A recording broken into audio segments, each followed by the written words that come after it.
Hey everyone, it's Gabrielle Carolina from the Mod Project Bookshelf. Cokie! Cokie!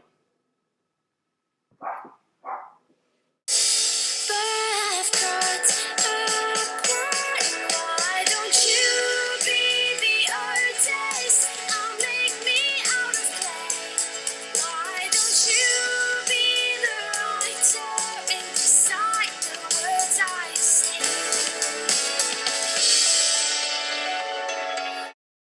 Right off the bat, I want to apologize. We are having some work done on the house, and so there's construction going on, and there's yelling, and there's dogs barking, and it's not a peaceful place in my office this week. I can't wait to show you guys this haul. Oh my gosh, I'm so excited. I feel like it's finally the new year. Getting Somewhere by Beth Neff. This is a 2012 debut that was just released. I got a finished copy from Beth. She didn't sign it, otherwise I'd show you guys. First of all, I love this cover. I think it's really artistic and unique, and the more you look at it, kind of the more you see. Here's what the back says. The junkie, Sarah, booked for prostitution after living on the street, and Sarah is this one. The dealer, Jenna, set up by her mother for dealing drugs. The thief, Lauren, caught shoplifting too many times. The recluse, Cassie. She won't speak a word, but she carries a terrible secret. In 12 weeks, 3 of these girls will heal the wounds of the past and discover strengths they never dreamed they had, and one will try to destroy everything they've worked so hard for. I got Narco Perception by Kim Harrington. I definitely had to do a dance for this one. I'm so excited. I'm excited about the new covers. Have you guys seen the new paperback cover? I want that so much. It's the sequel to Clarity, which was a debut in 2011. I'm so excited to see it. This is called Finding Stories in the Rain, and it's by P.L. Jones. And this is a collection of short stories that the author sent to me. I really like the cover, and I like that it's a pink book, because when it sits in the shelf, you know, you'll see a nice pop of pink. This is about 3 or 4 women, Maggie, Allison, and Myra, and their little short stories and how they coincide in their little world in the rain. Oh. Angel Fire, Weatherly gets another dance. Oh yeah, this is the sequel to Angel Burn, which was one of my favorite debuts of 2011. It was so weird, and I really enjoyed how weird it was. So I can't wait to see what happens next for Willow and Alex. From HarperCollins, I got Mask of the Red Death by Bethany Griffin, and I was mildly excited for this one. I liked the concept, I liked the cover, I loved that it was a debut and that we were getting into the Poe stories, but after reading the publication notice for this book, I'm reading it next. I'm so excited for this one. And this cover is amazing. And not just a model, but it's like a painting. And it has this beautiful pewter shine to it. And just the way everything is really, it's set up gorgeously. I can't wait to see the final cover. This is just the arc. And I found out from this that there's going to be a tour that comes by me. Bethany will be going on a 4-city tour with New York Times bestselling authors Veronica Roth, April Lynn Pike, and Elizabeth Norris. The group will visit bookstores in New York City, Philadelphia, Cincinnati, and Columbus. So, hooray! Let me read you guys the publication notice that has me so excited. It is the editor letter. Dear readers, set in a decaying city surrounded by swamps, a place somewhat like a cross between present-day New Orleans and a turn of the last century Paris, this is an eerie and strangely beautiful novel. Welcome to a world where the corpse collectors are the first ones on the streets in the morning, a place where bats and crocodiles are poised to attack, where the wealthy ride steam carriages and design zeppelins, where the terrifying tunnels under the city may or may not offer a way to escape, where the fashionable dust their masks with glitter but bare their arms and legs in order to prove they don't carry the contagion. Edgar Allan Poe's The Mask of the Red Death was first published in 1842 and has, in one guise or another, appeared and reappeared in our popular culture ever since. Now meet Araby Worth, a teenage girl who barely remembers her life before the plague, before the death of her twin brother Finn. Araby is desperate to escape from her guilt and her life, and she does so spectacularly in Prince Prospero's debauchery district. How Araby finds her strength, her soul, and her reason to fight and to live is the best part of this terrific homage to the Gothic horror master. We think Bethany Griffin is a startling and fresh voice in teen fiction, and we are thrilled to welcome her to Green Willow Books. Here's to hoping she takes us to a masquerade in her sequel. I'm just so excited for this, and I just love the way it looks on camera with me. So I'm kind of hoping that this one, the longer I hold it up, the better chance I have of it becoming my little thumbnail.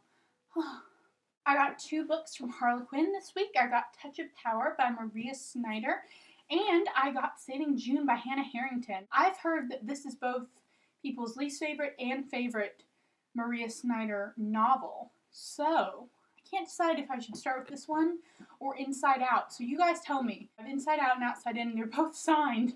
That happens sometimes, and you don't get around to them.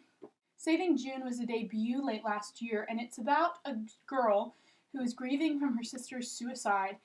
And it said if she'd waited less than 2 weeks, she'd have been June who died in June. But I guess my sister didn't consider that. So right away, I'm really hooked, because this kind of reminds me of The Sky is Everywhere. Bailey didn't commit suicide in that book, but The Sky is Everywhere is one of my favorite novels, and it's a contemporary told with this beautiful style of writing, and kind of get that same vibe from this book, and it's been recommended to me so many times, Saving June. So this one's going high up on the TBR list. It's Julia Child. I finished my first book this week. I should probably mention that. And so I'm getting a celebration cake. Let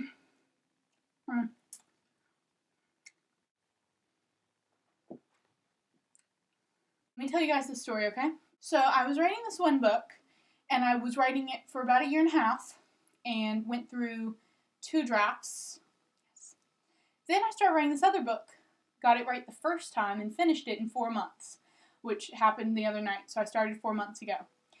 So now that book is done. It is 433 pages. I started editing it today, and now it is 435 pages. The edits were good. I ended up actually removing about 4 pages. That'll be that, and then I'll have a book done, and then I'm going to go back to the book I was writing formerly and finish up what is the 3rd draft, which I think is the closest to write I'm going to get on my own. I do have some crit partners. I'm excited to share with them these books. Hopefully one day I'll be sharing my own books with you guys, and y'all will be IMMing and holding up something that has my name on it. Wouldn't that be amazing? I would love that. I would love you guys to be able to share with me these worlds that I make for myself and get so invested in. That's really attractive. Hey, Julia. That's really bloody good. And one more book I got for review, which has such a gorgeous model cover. This one's understated. Actually, you know what, right now, at this very moment, she looks like that new Daniel What's-His-Face movie, The Woman in Black with the eyes. Tangled is the 2nd book in the Torn trilogy by Erica O'Rourke, coming from Kensington Books. Banished by Sophie Littlefield. This is the 1st book in her series, and I actually have Unforsaken, which is the 2nd book. This is about an orphan girl who is trying to escape a supernatural world that's coming for her because of what she is or who she is. It kind of reminds me of Darkness Becomes Her by Kelly Keaton, which was a book that, in the same vein as Angel Byrne, I kind of thought, this is such a weird book, but I really enjoyed it. So I'm kind of hoping maybe Banished will do the same thing for me. This is another of my just favorite model covers ever. Understated but artistic. This cover really speaks of exactly the kind of covers I love. This is A Little Wanting Song by Kath Crowley, which is just at the top of my TBR list right now because I just finished Graffiti Moon, and wowza. Graffiti Moon is amazing, and this was Kath's US debut. I've been wanting the book since then, and finally I just bloody bought it because I was reading Graffiti Moon and I thought I have to have this book. I ended up spending a lot of money at Amazon this week because of my gift card that I got for Christmas, and this was one of them I just knew I had to get. I bought Brigid of Kildare, and this is by Heather Terrell. And for some reason, I thought the book was going to be like really big. It's not, it's really small.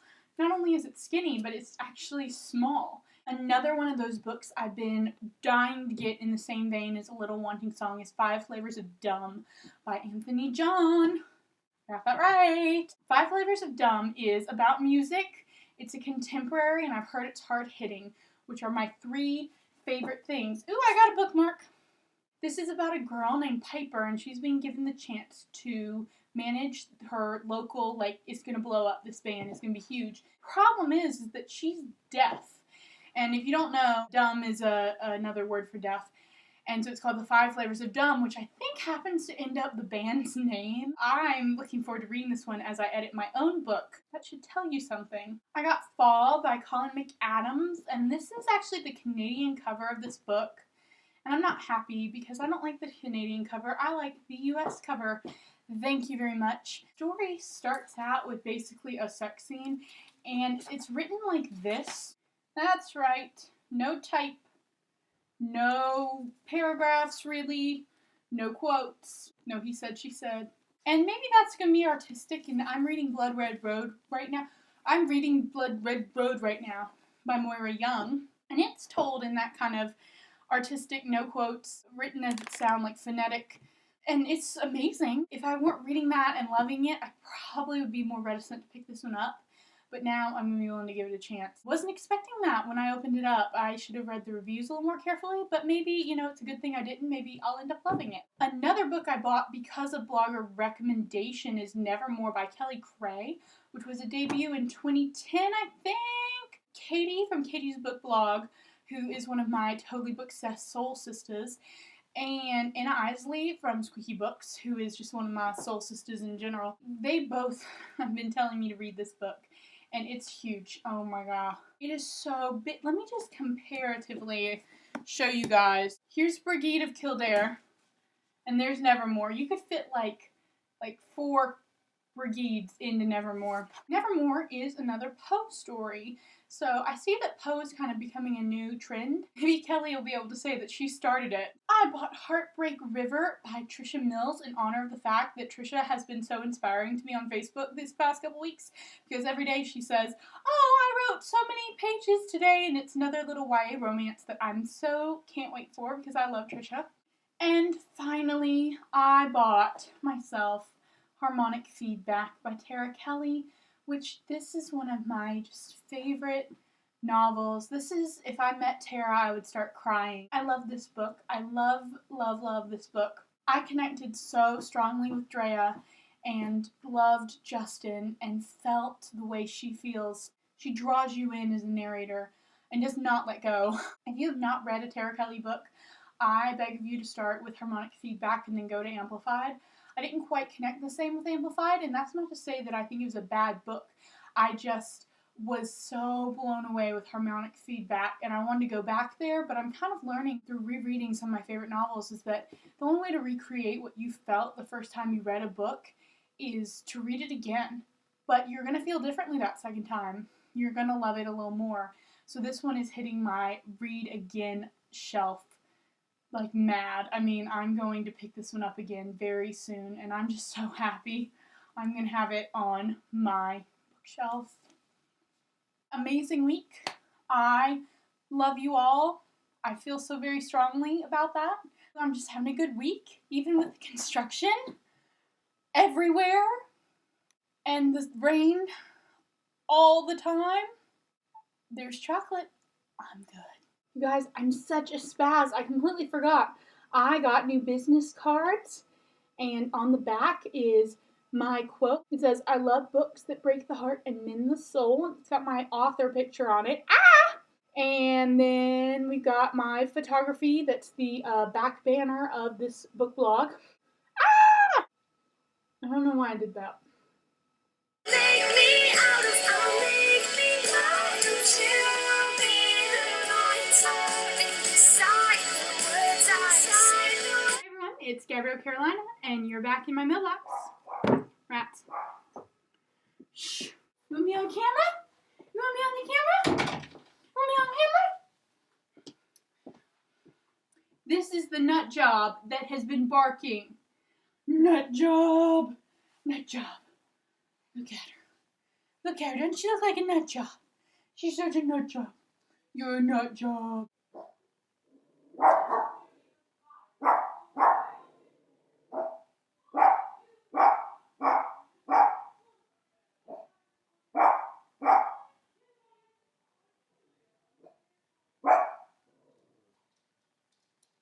Come on, Cokie, go outside. Go.